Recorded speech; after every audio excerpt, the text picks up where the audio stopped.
Hello everyone! Andito na naman po ako. So, isa naman pong very realistic na to lang inyong maririnig. Ito po ay talaga naman pong alam kong totoong nangyari at nangyayari po sa ating lahat. Noon, ang simple lang ng pamumuhay, sa bawat araw, matamis na ngiti ang sumisilay. Ang puso ay palaging masigla at masaya. Simpleng bagay lang, na-appreciate ko na kapag ubos na ang safeguard at shampoo ko. Yes po, perla at tops lang, masaya na ako. Ikaw ba nakaras ka ng ganyan, diba? Kapag ubos na yung shampoo mo or safeguard mo, gagamit ka lang po ng kahit ano yung available ba. Yes po, kapag may perla or tops. Diba, ang sarap lang balikan. Kung minsan ay gugo ng nyog ang shampoo ko, ikaw ba, naranasan mo rin ba ang ganito? Noon, kapag wala ng bigas na pansaing, nilagang saging, kamote, o kamoting kahoy ang ihahain, subalit kami ay masaya pa rin.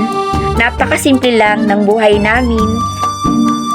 Noon, alas 7 pa lang ay tulog na ang mga tao.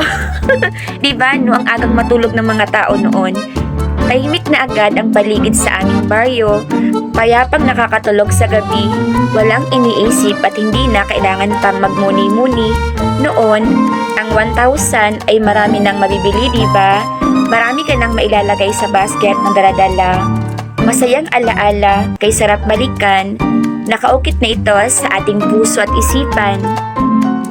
Ngayon, kapag nawala ng kuryente, tila ay hindi na mapakali, di ba? Kapag biglang nag-brown out, ako po ganyan, hindi ako mapakali. Sa umaga pa lang pagkagising, cellphone ay agad hahanapin.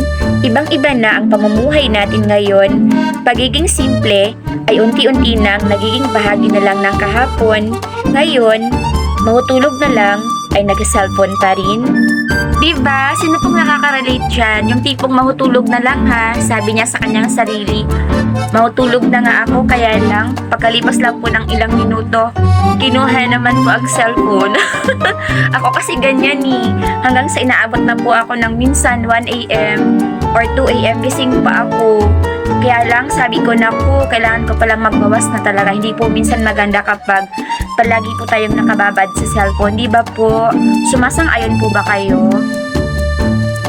Moral lesson, life scenario has no rewind at all. Cherish each candid moment until it will become a sweet memory.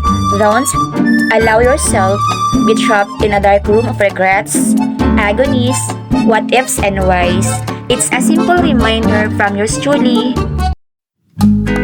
Palagi po nating tatandaan, Psalm 106 verse 1, Praise the Lord, give thanks to the Lord, for He is good, His love endures forever. Well, yes indeed, anuman pong ating kalagayan sa ngayon, anuman pong estado ng ating buhay, let us give thanks unto the Lord with a grateful heart. It's a simple reminder from yours truly once again. Happy Saturday! Mag-iingat po kayo palagi dyan. God bless us all.